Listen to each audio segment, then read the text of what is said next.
Good morning, good morning, and thank you for joining me on another episode of the Roundtable Talk Show. I am your host, Sharifa Hardy, and do I have a show for you today? I know you're interested and excited to get started with the show. So am I. But I'm going to ask you to do what I always ask you to do, and that is to go out and be an evangelist for the Roundtable Talk Show. Find an entrepreneur, find an influencer, author, a business owner, find a friend, dial a friend, call a friend, text a friend, whatever you have to do. But the information that we share each morning on the Roundtable Talk Show is too important to miss. And you know what? Friends don't let friends miss out on the Roundtable Talk Show. So before we go ahead and introduce our first guest, I have some information for you, something important that I think you should do. This week, the Roundtable Talk Show is supported by Free Lunch Coffee. Free Lunch Coffee is on a mission to end hunger from the lives of underprivileged children. There are children out there who really need your support, yet it can be difficult and intimidating to know where to start and how to help. When you buy one bag of Free Lunch Coffee, you are providing 10 meals to children in need. And Free Lunch Coffee will donate 50% of the money earned to end hunger in the lives of young children. How cool is that? Beyond a fantastic cause, Free Lunch Coffee has great coffee that is specialty grade, certified organic, and it tastes amazing. Use coupon code ROUNDTABLE at checkout for a 10% discount at freelunchcoffee.com. Again, that's Roundtable, 2 words, at freelunchcoffee.com to get your 10%. So while you're going ahead and entering your discount code to get your coffee, I'm going to go ahead and introduce our very first guest, Miss Carol Crockman. Carol is a visionary thought leader who is currently CEO of Logos E Inc. Logos-E is an innovative digital technology company under her leadership. Invented a mobile video multi-platform broadcast platform patented, published in the USA, which allows video, podcast, and film content to be broadcast through Wi-Fi from the cloud to any mobile smart device. Good morning, Carol. How are you? Good morning. Thank you for the introduction. I'm fine. You are so welcome. May I have your pillow, Carol? Oh, everybody loves that pillow, right? When I go to my e-rotary, I always have it right behind me. We're the e-rotary for peace. You should join, Sharifa. You should really join. Well, tell me about it. I got to learn about it before I can join. Yeah, it's every Tuesday at evening, and I will invite you to join as a guest next week if you have time. If not, we can do it the week after. It's international. It's part of the Peacemaker Corps, which is the charity that I've been running for years. And it's interesting because the video delivery platform, which just got patented December 1st, I may be the oldest woman in America that got a tech patent, but I did. Took me 4 years and a lot of money. And what it does is it allows you, well, you don't have to have broadband. So we reach you all over the world. You can have the most inexpensive Android phone from China that's cost you, like $12, and you can get the video. So the kids have been the avant-garde since 16. So the last 4 years that we've launched the app, PSGFF, which is an acronym for Peace in the Street Global Film Festival. We get films now from all over the world, places that don't have broadband, places that don't have 5G, places that don't normally get videos on their phone. And so now we have that behind us, and we know that we have a technology that works and that's free for the kids so it doesn't cost a lot of money. We're partners with AWS, the cloud, Amazon Web Services, and they've been our partner 5-6 years. We're also partners with iHeartMedia, who sends out information about our film festival every year. And Salesforce honored us last year as a grantee.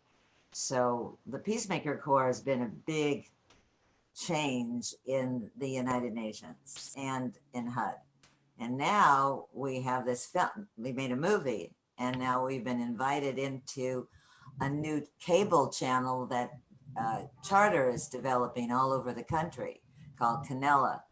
And there's 1.6 million homes in Los Angeles that are going to be launching it, and we will be launched on it. It's pretty exciting that these young people's films will be shown to 1.6 million homes in LA. And if Canela is well funded, they are backed by Fox and they have a great deal of money, they'll be taking this new cable around the country, and they will be showing our young people's films, and everything for the kids is free. Now for the business side of it, we've made a deal with Ingram Micro and Blue Cloud and Honeywell, and we're a silver partner with Honeywell, so we can buy product at a big discount and sell it at the regular retail. But Ingram's going to be taking our software all over the world and training 21,000 of their salesmen on how corporations now can get information for their employees from on their phone, and it will cost anywhere between $8 a month down to $4 a month, depending on how many of their employees are on the service. And they can broadcast any video that they want, that they make, or they may buy, or they may have in their cloud. And so that way, people who work for major companies and around the world who speak different languages, because we have put in 6 languages, the UN language is 5, and then there's Japanese, can actually work together without having to be together. Well, I want to talk about that, Carol. You brought up so many different points that I know we definitely are going to go into, but I want to come back to you. I want to go ahead and introduce our next guest, Mr. Lorne Jenkins. Lorne Jenkins received his bachelor's degree in economics from Campbell University while running the Division I track and field for 4 years. He then received his master's degree in finance from the University of East London. After graduating, he worked in foreign exchange as a broker before moving back to Colorado to start MMM, a childhood game his mother and co-founder played with him growing up. Good morning, Lorne. How are you? Hey, good morning. I'm doing pretty well. How about yourself? I'm excited to have you here. What is MMM? So yeah, MMM stands for Mini Money Management. And one of my favorite stories to tell is actually where it came from. So we're an app for parents and teachers that helps teach their kids about money using everyday experiences. So when I was 8 and my little sister was 5, we asked my mom to go out to eat every day. And she got fed up with it, and she posted on the refrigerator a job opening for son and for daughter. And so we had to interview for the position. She called our references, and luckily we got the jobs. And it came with a weekly salary, and we had to pay for our rent, our utilities, our laundry. And her big thing was that it was $3 to go out to eat and $1 to stay at home. And so her claim to fame is by the time we got to the end of the summer, she asked us, like, hey, do you guys want to go out to eat? And we're like, no, that's too expensive. And so I don't really think I understood how important that financial education was for me until I left home. And so I was lucky enough to get a full ride scholarship to go to college, but it was partially athletic, but also partially academic. And I had friends who turned down athletic schools because it wasn't it wasn't the biggest school or the best place. And I went to Bowie's Creek, North Carolina at Campbell University, and it was the best 4 years. And I got to run Division I track. And then because of that, I was able to move out to London and get my master's degree and work. And I think every walk of life that I've just seen how much people aren't taught just the basic things of money. I was in school in London, and the biggest mall in London would shut down, and they call it loan drop day. And everything would shut down except for students, and everything was 40 to 60% off on the day that everybody's student loan hits their account because they want to go out and eat and spend their money they're supposed to spend on education. And a lot of the people I went to school with were first generation college students. And so they had never had somebody give them that much money, and they didn't know what to do with it. And then I moved to the finance world, and I had mentors who were making very good money, and they still had maxed out credit cards and unpaid student debt. And so I think just seeing how it doesn't really matter where you're from, you're just not taught money. kind of became a passion for me. And so I moved back home about a year and a half ago now, and started Mini Money Management. So, yeah. I love it. So now I got to request an interview for your mom, like with your mom. I got to sit down and talk to her. Yeah, Does she do interviews? Absolutely. She's a lot cooler than me, so I can don't tell No, that. because that's important. The lessons that you learned as a child, because I need to interview your mom and find out what would have happened if you didn't get the job. Like, that's what I want to know. I would have been tough. I should ask. I don't even know what I would have done, When she would have done, when she got some more kids, what would have happened if you did? Your references said, you know what, Lorne is not the one to have as a son. You see, I was careful to put down my good references. That's the thing. I knew which friends had my back. So Those are lessons you learned as a child. Lorne, I'm going to come back to you, but I want to go ahead and introduce our next guest, Miss Tamia Hayes. Tamia is a modern, multifaceted marketer, from her work with celebrity ambassadors to her development of digital promotional assets, such as event websites and campaigns. She approaches her work with the expertise of a full communications team. With 10 years of experience working in communications, Ms. Hayes has a proven record of accomplishments in digital marketing, multi-channel, and customer outreach platforms. She has a passion for helping organizations build digital marketing efforts to reach more people and is a versatile writer across mediums. Good morning, Tamia. How are you? Good morning. How are you? I'm excited to have you. I was trying to get Carol's pillow, but I need your Nina It is a Simone beautiful poster. pillow, and I But want need her your glasses. poster. I want her glasses too. Yes, but I want your poster. Like, I'm collecting things. I got a pillow for Carol. I get that Nina Simone over here. Yes, I love her.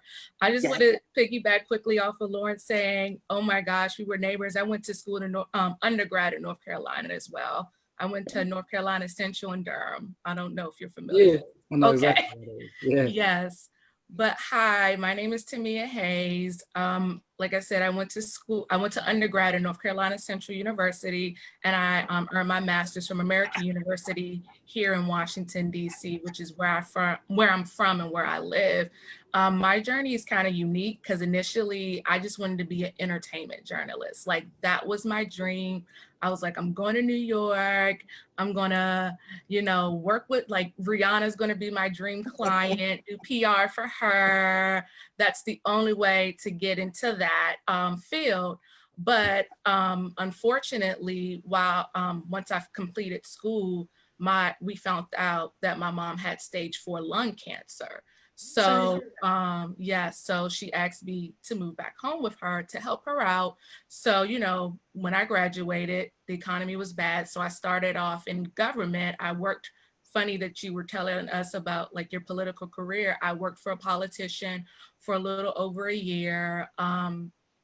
And just worked for different government organizations, but I wasn't really passionate about it. So when I started my master's program and just, telling people about my mom and her diagnosis with lung cancer, it's a lot of stigma around lung cancer. So I ended up doing my master thesis on, stigmas of lung cancer, and just learned about stigmas for different diseases. Most people don't know that at one time breast cancer was highly stigmatized until 2 former first ladies came out publicly. And that's when a lot of recognition and research and funding went towards finding a cure for breast cancer. I think we all know HIV and AIDS was highly stigmatized until a lot of public health campaigns educated the public who did not have necessarily a public health or a medical background. So that's when I started to become passionate, working for health nonprofits and running different public health campaigns and awareness campaigns to teach people about different illnesses and diseases and things of that nature. So people will, kind of understand that, one, even if you are diagnosed with a, stigmatized disease, that doesn't mean you deserve it. My mom, got cancer from breathing asbestos. And, a lot of people don't know about, former military who were in the Vietnam War. They ended up getting it from, code Agent Orange. So just different things like that. And through that journey, I was able to, work with different celebrities who are TV personalities, YouTubers, musicians, to work with me from different organizations to help raise awareness for diseases that are, are either stigmatized or considered rare diseases, for example, pulmonary hypertension. And I currently now work for a national health nonprofit headquarter in Alexandria, Virginia. So, I just love marketing. I love raising awareness. I love helping nonprofits because compared to a big brand like Nike or Adidas, where they have unlimited resources, nonprofits, we don't necessarily have that, but you can still, yes, but you can still make a big impact. As Ms. Carol was just speaking, look at what she's done with her nonprofit. So, I like to work for nonprofits because one is mission focused, but also you can still get that recognition. You can still raise awareness. You can still do some of the cool things like Nike or Adidas are doing with a limited budget. You just have to work hard and just be really creative. Let's talk about that, Tamia, because we went in a different direction, and this is rare, because I like it. It's a great thing. But usually when someone presents a bio, and then it's like, okay, now my focus is on nonprofits, which I find very interesting, because I always say everything I've done, none of it was planned.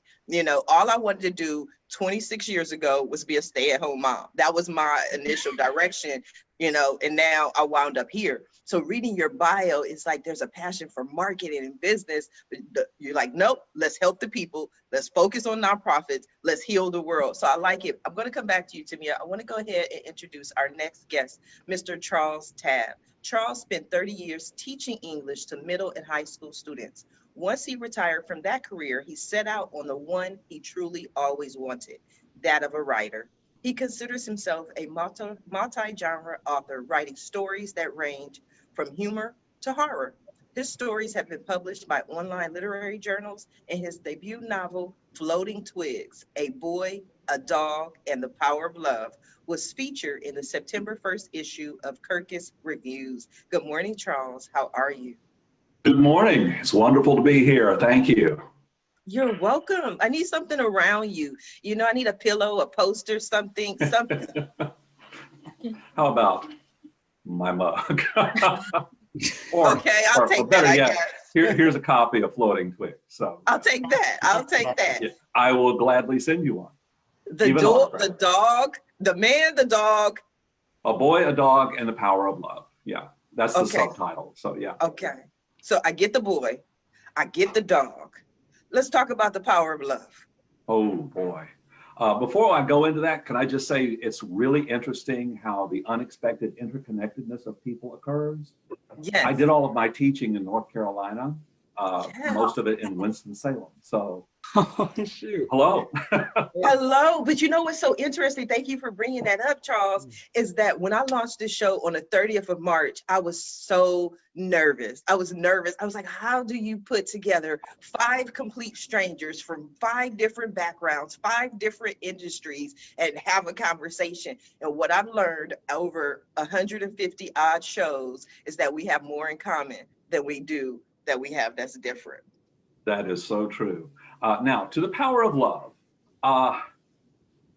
This book grew out of a childhood experience that was so traumatic to me, I never mentioned it to anybody, not even my mother at the time. But to me, if we can learn how to love and how to love properly, the entire human race will be so much better off. It really is a thing that I feel can propel us to be our best selves. And when I say to love properly, I know some people who tend to love themselves more than anybody else.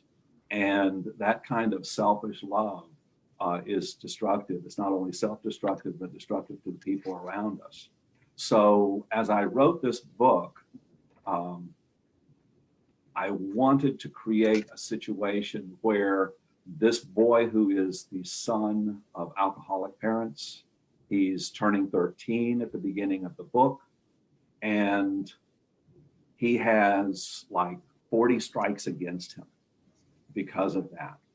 But because he is able to find people who love him for who he is and don't expect anything from him, and only want him to be the best person he can be, because of that, he is able to overcome all of these obstacles in his life and to get around them.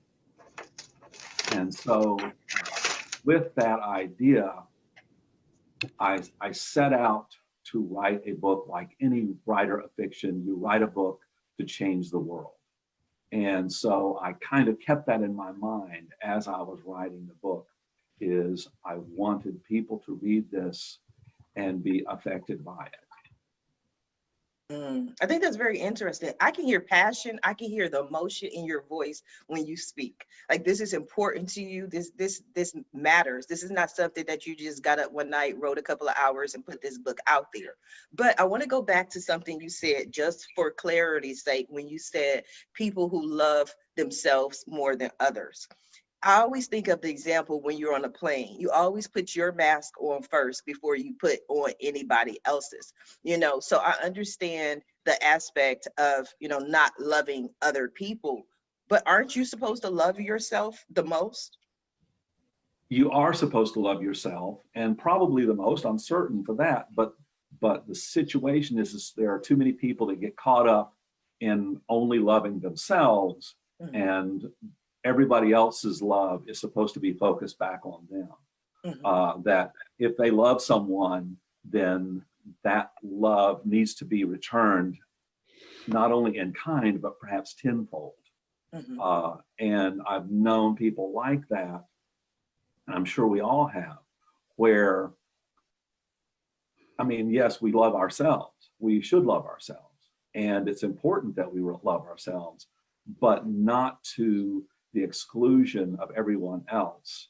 And when we can love somebody enough to change their lives and to have a positive influence on them, and to love somebody else in that way, to me, I think that is life-changing, world-changing. What are some of the reviews you've had on the book? A lot of people compare it to To Kill a Mockingbird. Which I was really humbled when that happened. People have said that it has stuck with them, that they wrote their reviews. This is just reader reviews I'm talking about right now, that they would write the review days after finishing reading the book because they couldn't separate themselves from all of the thoughts that the book struck in them. And so that to me is very powerful. I was in a panel one time back when we could actually get together and be with people. And I mentioned that one person had written in a review that she got very little sleep while she was reading the book because she would stay up so late reading because she couldn't put it down. And another person, I'm not sure why this was said, but another person on the panel said, well, I'm not sure that's so good, not getting sleep. And my comment for that was, well, it's better than putting people to sleep if you're a writer. So,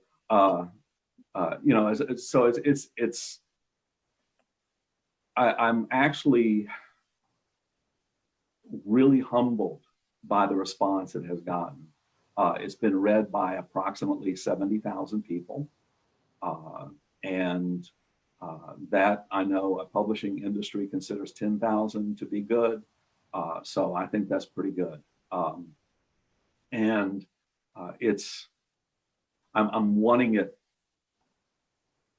to be able to celebrate the 100,000th person to read it. Yes. And then, of course, to move on. Because to me, the reason I want people to read it isn't to enrich me, it's to enrich themselves. Because I feel that the book really can do that. Absolutely. I'm going to come back to you, Charles. I want to go ahead and introduce, you're welcome, our next guest, Mr. Terry Suero. Terry is a member of the Travelers Century Club and has visited well over 100 countries. Coming from an engineering and business background, Terry has focused on the integration of engineering systems, human psychology, and healthcare within the travel industry.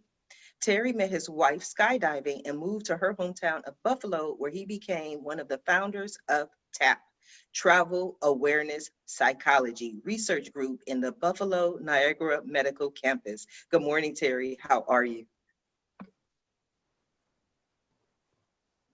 Where's Terry? Hi, good morning. Good morning, Terry. From sunny Buffalo. Doing great. I read your bio and I love the travel industry. I mean, just certain keywords just kind of get to me because my first job out of high school was TWA, Trans World Airlines. I don't work for Cheap Tickets, American Express, Platinum Travel. So travel is my passion. Well over 100 countries, Terry? Yes. Yes. So when did you start traveling? When did this become a passion of yours? I started traveling since I was very young, primarily because of my dad's business. I'm from Peru originally. And my father was in the mining business, but specifically managing the Andean Pact, which was the first trade treaty between nations. So we moved a lot throughout Latin America, Argentina, Peru, even Miami, which you could argue is part of South America or not. But that was always inside the family.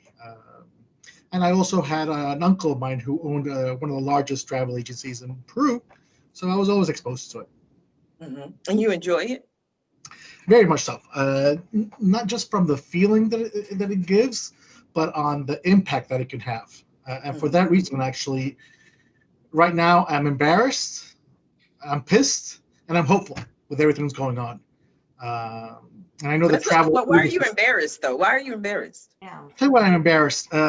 The travel industry has always been, or we always gloated about being all-inclusive, worldly. Yet when it came to this COVID, we were caught totally off guard like many other industries, but we shouldn't have. We heard about Zika. Oh, that's Brazil. Who cares about that? Ebola. That's happening in Africa. It doesn't affect us. COVID. That's happening in China. Well, the reason is that this is not. We're all one world, and we are connected. So this should not have caught us off guard. We should have been ready for this. Of all industries, we should have been the ones ready for the globalization of it. And yeah, it's embarrassing. Yeah. You're interesting. You remind me of what Tamia was saying, that whole passion for politics. Like I see somewhere, have you ever considered politics? Not yet. You might, because you're passionate. This is embarrassed. We're embarrassed for the world. We're embarrassed for this country. Let's do something now. Like I can see that as maybe it's just me. Am I alone? No, I think he's No. right. I think the travel industry should have been a leader in this, knowing that spreading the disease would come on their shoulders. I agree. He's right. They were sort of left flat-footed, as they used to say. Had to kind of catch up. Because I'm with you, Terry. I lived in China. I've lived all around the world. I love to travel. I miss it terribly. I was throwing all my junk away. That's one of the things you do when you're at home and you want to get rid of stuff. And I couldn't believe how many air tickets that I was throwing away that had been canceled, how many times I'd been on an airplane, how many places I'd been. And I miss it because we are an international charity and we get films from all over, but I miss actually learning about it. And I love Peru. Peru is one of the most favorite places for me to have visited. Machu Picchu is incredible. Quito, I spent a week up there with my late son. We had a wonderful time. Absolutely. Lorne, you were agreeing as well. Yeah, so Terry, I actually want to make you feel a little bit better. The education space didn't do any better than the travel industry. Might have done worse. But like, I guess like my thought is like, who did any industry handle COVID well at all? So like, I obviously know the ed tech space very well. I work with teachers and principals and people at the district level.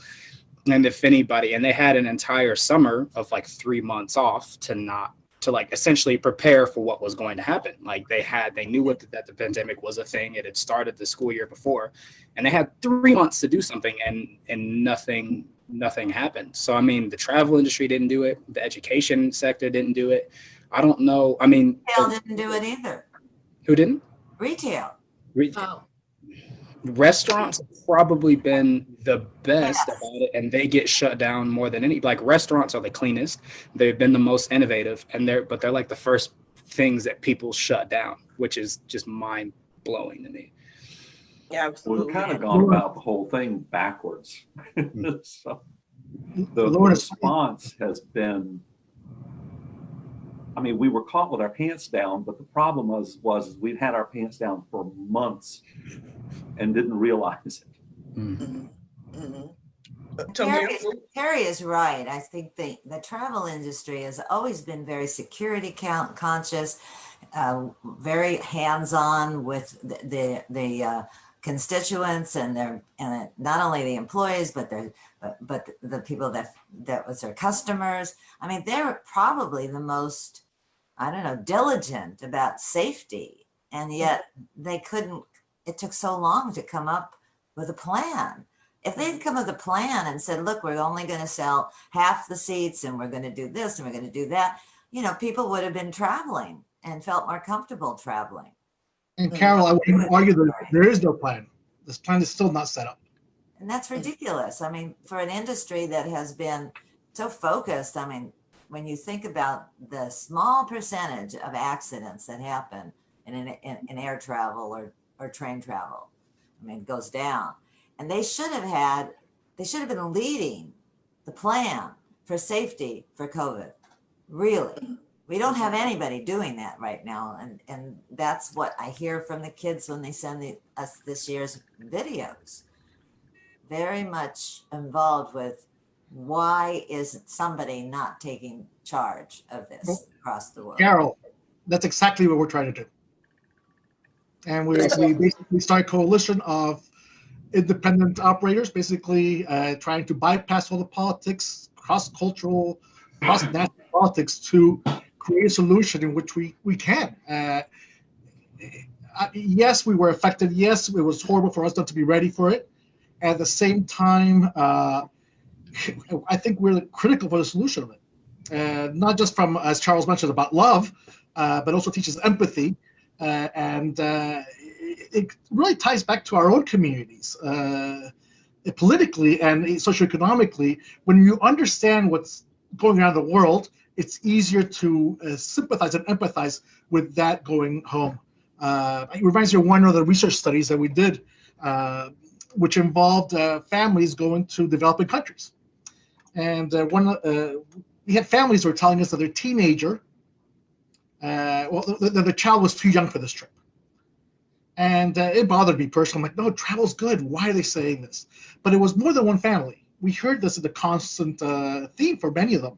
So we did a study, and the study told us that tweens from wealthier families that hadn't traveled much, many times had tantrums during the trips, which we thought was fascinating. And what ended up being was that these children, and parents for that matter, had no link socially or empathetic to the homeless people in their own town, just because the world was so different that they didn't understand it.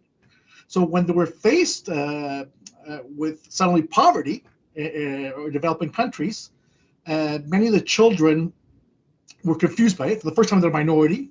Second of all, they see poverty, but yet these poor people are smiling. And that's a conflict in knowledge.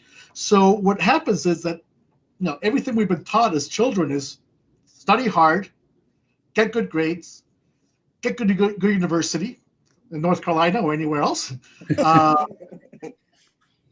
and get a good job, make lots of money, and you'll be happy. And suddenly they're facing a situation in which they're saying that's BS. These children are smiling more than I do, more than my friends do, and they don't have the money.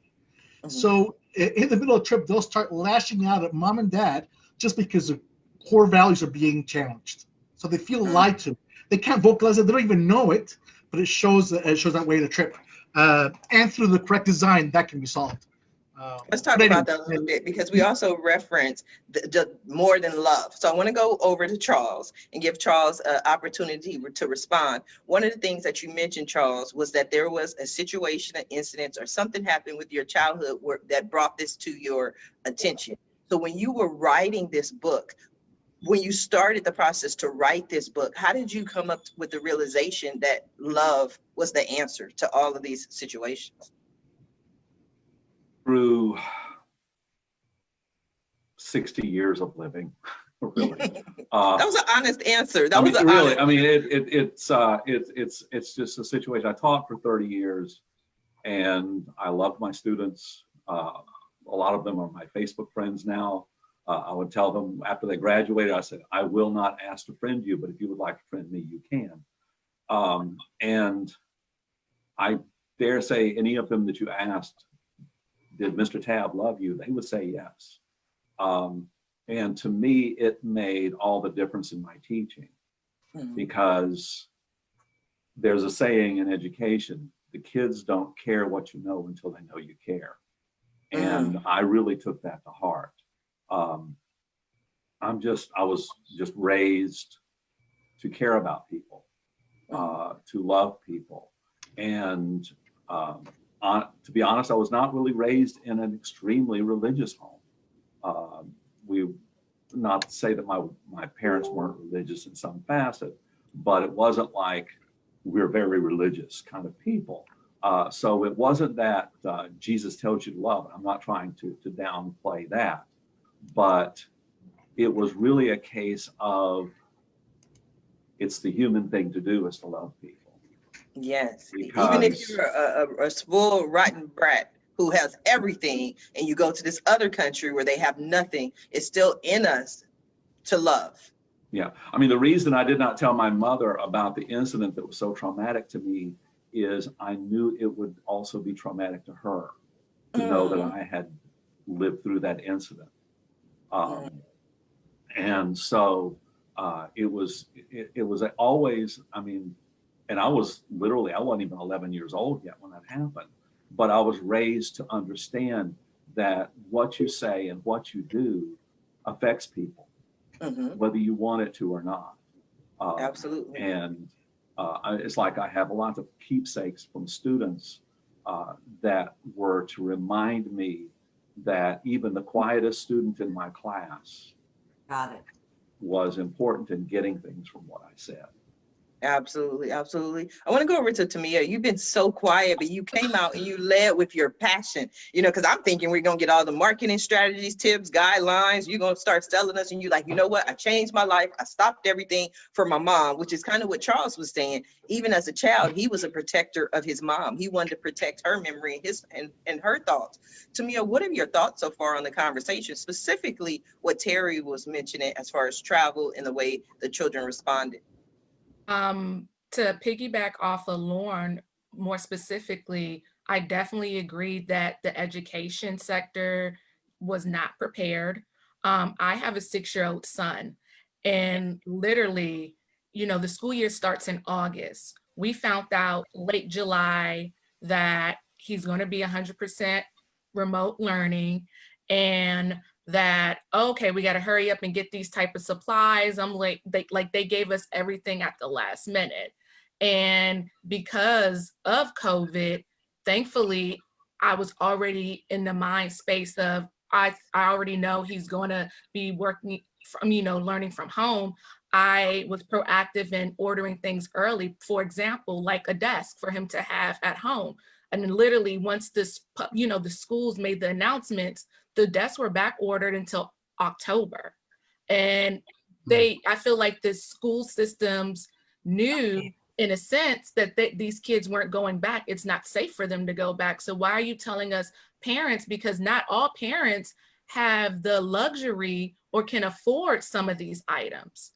not every parent can wait at the last minute and order a desk or buy all these different school supplies that normally are, provided by the school. Or you got to also think about meals. Like I'm at Costco, I feel like every other week, but not every parent can afford that. So, sometimes you need to start mentally preparing and budgeting for that. And then also to talk about, I also agree with in terms of the public not education, but to say transportation, because I'm in a relationship with someone who does work for, Amtrak. And, initially they were just running trains as much as possible, but then a lot of the employees started catching COVID. And I will say, to play devil's advocate, on the flip side, I also understand why they haven't been proactive in being a leader, because now with a lot of these public, transportation companies, it's a lot of change of leadership and they're furloughing left and right. So a lot of them, a lot of these employees at this point aren't even worried about how they're handling it on the public side, because my fiance, his hours have been cut drastically, which impacts us because we got a mortgage, we have a baby, we have bills. Whether you furloughed or not, you still have to pay your bills. So he's more worried about, okay, am I going to actually be furloughed because my hours have already been cut in half? So my paycheck is half of what I was making every 2 weeks. So I will also say, on the other side, like the unions have been fighting for these employees just to stay gainfully employed during this, troubling time. So Powerful. yeah, so I see it on both sides just because I'm personally connected to it. But in terms of the education, like even when I was watching like the different, the mayors, the governors, I was just like, why are you guys prolonging making the official announcement when these babies aren't going to school? And you got to also keep, remember too, like a 6-year-old, my son is wondering, why can't he go back to school? Yes, and why can't he see his friends, and why their world has changed? Carol, talk to us. I know you were agreeing with Tamia. Well, I think that there's been a huge amount of missed opportunities from the very beginning. And we knew that this pandemic had hit China, wherever it started, and that it was serious, and that there was something happening out there. We knew that the beginning of this year. I remember I was invited, as I said, the Peacemaker became a grantee of Salesforce. And so they had their big free event in New York, the end of December. And in Javits Center, there must have been 600,000 people, all coming from all over the world. And I was there with my team, and I thought about it later that, COVID was coming from Europe and Asia, and we didn't even know about it. We weren't even told about it. And there are people that make their living worrying, whether it's the schools. I totally agree with Tamia. This is ridiculous. The schools knew that children were going to be exposed to this virus. How could they not? And they didn't make any plans. And then they laid it all out on the parents because, like you said, you have to get different books and things that you would get in school for your children. Now you have to do it at home. And then you have to take the time to make sure they're doing their work at home, where you have your own job to deal with, and you have your own life that you've set up. I'm just shocked in my age, because I've been around longer than all of you, that this country and this world was not prepared to take on a virus that they can't even see. I mean, we've been through the Ebola, we've been through AIDS, we know polio took 22 years for them to get us a vaccine. And there's still places where it's still rampant, because that's something that Rotary works with. I run a small company and a large nonprofit. And frankly, the nonprofit didn't miss a beat because we were being driven by the children. There it is. This is for kids under 18, and they didn't want to miss out on what was going on. And even though they didn't have a teacher or were doing it from home, we got the most incredible films this year. from all over the world, but not here. We got very few from the United States, which means that we've done the worst job, I think, Yes. in trying Yes. to figure out how to live and deal with this pandemic. It was like we didn't want to think about it Mhm. for 6 months or face it. We didn't want to plan when we think we're the best in the world, we never made a plan. Yes, absolutely. Now, we do have a question from the audience. Sophia Pavlov has a question. She wants to know, and I'm going to ask this question to Terry, and then after that, if anyone else wants to respond. Sophia says, so what will travel look like for 2021? Good question. Yeah, there's two schools of thought. One is that vaccines are going to come out, everything's going to be fine. By summer, we'll be traveling. I think that's personally very unrealistic. The realism is that travel will gradually start. And to do it right as an industry, we need to be able to address individuals' risk factor. How many want to take more risk? How many want to take less risk? And that's going to be the key thing is one of the things we haven't done globally, or especially here in the US, is be able to understand the other side. Mhm. So we want to make sure we are inclusive and do it in a safe manner. But I think travel will start hopefully getting towards normalcy back in 2022. We're seeing some of the first travelers maybe this late summer, fall. Mhm. I agree. So Carol agrees. Tamia, I see you Agree. nodding your head. And I think it also depends with some of the travel agencies who you're targeting, because you got to remember too, COVID, the older you are, depending on your health, like if you have underlying health issues, of course, someone who might be in their 80s isn't willing to travel as much as someone in their 20s, because a lot of the young people, like, if I catch it, I'll be okay, which is why they're encouraging us to wear a mask and, take certain precautions, because people like millennials like myself, I see a lot of my friends still traveling, and my younger sister's getting ready to go to Mexico in 2 weeks. She's like, I'll be okay. I'll just take certain precautions. And one of my best friends caught COVID and she's fine. So I honestly think also it depends on the age range as well. And to Terry's point, I think as the years go on, especially in 2022, then you'll start seeing older people, more families start traveling again versus like young single people who are living on their own. It's kind of like, well, I don't have to put my parents at risk. And if I'm remote, I can travel, stay home, quarantine, and I'll be okay. Excellent point. Very interesting, Terry.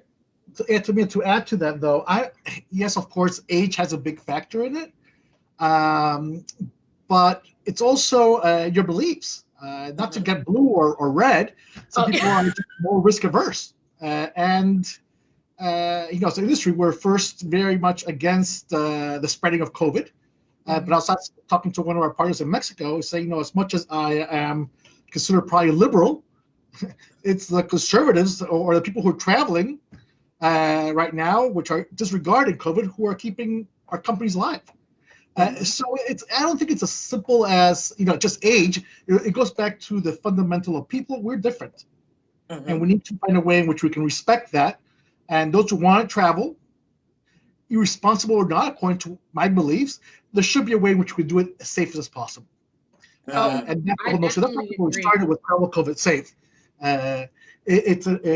Instead of waiting for the industry to come up with a set of guidelines, which they did. Everybody did. Every country came up with the guidelines. Even the WTTC started their own guidelines for everywhere. WTTC, by the way, is the World Travel and Tourism Council. But everybody was doing it from a relatively selfish perspective. It was trying to bring tourism back to them. It was biased. Some of them, like the WTTC, doesn't even do any audits. So you just tell me, Sharifa, that you're doing it right, and I'll give you the stamp. So what we've started doing is creating a coalition of different providers in each country that can create safe travel pathways. So we can guarantee that all the people handling the itinerary have been trained, have been accredited or certified by a real certification. So yeah, it's to promote travel as soon as we can for those who want to, but do it in a responsible way. Yes, Tamia, you were going to respond? No, I agree with, to your point, Terry, depends on political affiliations, but I also do think it has to do with age, and that's just me speaking with a lot of my peers. I am liberal, and majority of my friends are as well. And I know, like, I just had a friend that just traveled to North Carolina who's single, has no kids during COVID. Like I said, I know another person who went to Mexico and also went out of the country as well. And a lot of the people that I know personally are doing that again are single millennials, not millennials who are taking care of, of a family member who have kids. And I don't know, Lorne, if you've seen any of your friends or people from college, a lot of millennials, a lot of young and even baby boomers are starting to travel again, whether they're, liberal, conservative or not, just because, again, I know just a lot, me personally, if they're healthy, they feel like I think there's a not to cut you off, but that's what I tend to do here. But I think there's a balance. I see your point, yes. Tamia. I see your point, Terry, and I don't think it's a either or. I'm 44 years old. I live in Long Beach, California. I went to Seattle, Washington in September. I was a speaker at a rally. So my thought was, is it more important for me to go speak at this rally and talk about the issues that we face in America? Or was it more important for me to stay home? And even though I'm older, so I think there's an aspect of the single aspect that you're pointing out is who, is around me that I may risk. For me, that wasn't anyone. Like you said, I can come in, I could quarantine, and then I could go on with my life. Whereas one of the people that I know that's having the most difficult time is a dear friend of mine. I always talk about her, Mrs. Martin. Mrs. Martin will actually be 99 on December 14th. And she's one of those people that you mentioned, Tomia, who's over 80. So before COVID, this lady would walk a mile each way to wherever she wanted to go, a mile back. So she's walking 2 miles a day. She was going to yoga class. She was going to Tai Chi class. She was going to the senior center. When COVID hit, all the buses that she normally took, now they only operate once every 4 hours. Plus she's over 80. So people are like, you cannot leave the house. You cannot have anyone in. So she's been sitting on the couch since March, calling me with all these wonderful, wonderful stories that I love. So I see so many issues. And I think if it was just one clear-cut answer, we would have all solved this problem months ago. And so that's why we've been having so much debate, so many discussions. But I love talking. I love having this conversation. But we are coming down to the last few minutes of the show. And what I love to do at the end of every show is just simply allow my guests the opportunity to speak directly to the audience, to everyone who is watching this show live, as well as everyone who is watching it in the archives, and let them know what you want them to take away from your appearance here today. And we're going to start with you, Lorne. Yeah, thank you. So kind of to everybody's point here, we've talked a lot about the travel industry and COVID. And I think like what Terry mentioned is that a lot of the big companies, they were essentially self-interested, and that they did a lot of it for money. They take a lot of those things for money. And that's a big reason why I started Mini Money Management, is to show people that you can, and we're a for-profit company, is to show people that you can do good in the world. And then you can also make a lot of money doing it, and to kind of change the narrative around, okay, well, let's just be self-interested and help only ourselves. And that's the only way to get rich.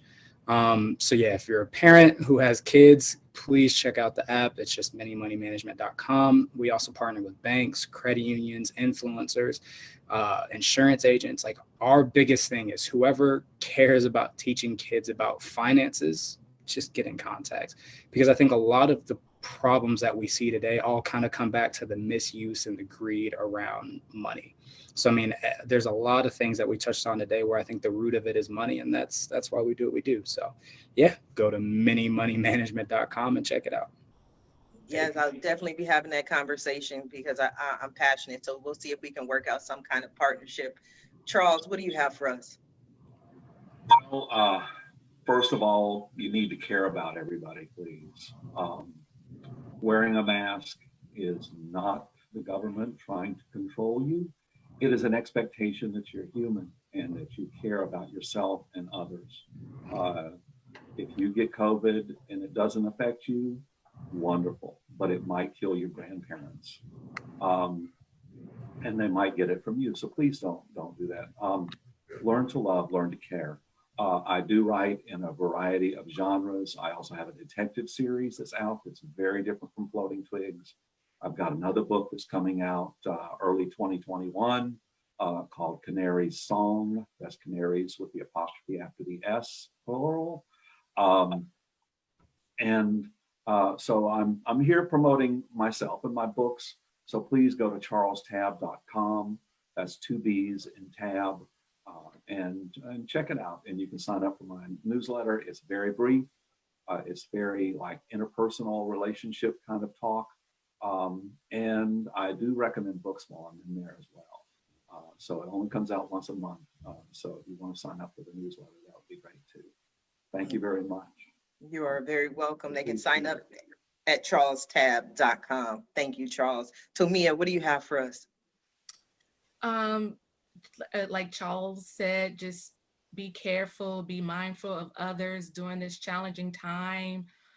We'll get through this together. Terry, I hope we can travel in 2022 because I really miss taking my annual family vacations with my baby and my fiance. But again, you know, this has been a great conversation. Everything you guys are doing is amazing. Feel free to follow me on LinkedIn. My name is Tamia Hayes. I share a lot of advice on, LinkedIn marketing, social media marketing, website tips and designs and things of that nature. And again, if you can, please support your local nonprofits because, during this challenging time, a lot of them had to slash their budgets, but then still had to work at the same capacity prior to COVID. So if you can, this holiday season, give from your heart. And like Charles said, just love, continue loving. Powerful, powerful. Speaking of nonprofits, Carol, what do you have for us? Well, first of all, I'd like everybody to download the app. Now that's Peace in the Street Global Film Festival. It's PSGFF on your iPhone or any Android device. You will be you'll be amazed at the films that are in our cloud that you can see. Next week, December 15, we will be playing our award ceremony, and it will be on YouTube. You'll be able to find it on our YouTube channel, which is Peacemaker Corp or PSGFF. You can also find it on the web. It'll be on UN Television, it'll be on Spectrum, and it will be replayed on our website, which both our Facebook website, which is peacemakercorps.org, and also on our regular website, which is psgff.org. And the more people that watch it, the better for us. For next year, we always we ending on the 15th of December, and we open the festival on Martin Luther King's birthday on January 15th. We do that every year. And thank you, Sharifa, you have been great. All the panelists have been wonderful. Everybody out there, stay safe and listen to your heart when you have something to do. And you will get the right answer, I promise. That was powerful. I like that. Listen to your heart. Terry, what do you have for us? 3 simple words: travel, travel, travel. And to what, first of all, I'm humbled to be with this group. But I think the answer to a lot of our issues right now is travel. And I'm not talking about traveling physically. You can also travel with movies, especially the movies that she's mentioning. It's a wonderful way to connect to other cultures. But right now, it's about love, it's about empathy, and it's also about depression. When we look at things we're going through, our children go through these things and they feel cheated. Why me? Why us? And you go outside and look at other cultures and see what they're going through, you realize that we are very lucky, and we are, for the most part, we are a very lucky society in which we do have a healthcare system that can still support us. But travel as soon as you can, as comfortable as you can, do it safely, and that's what we want. That's what we're providing through Travel COVID Safe. The website is www.travelcovidsafe.com or .org.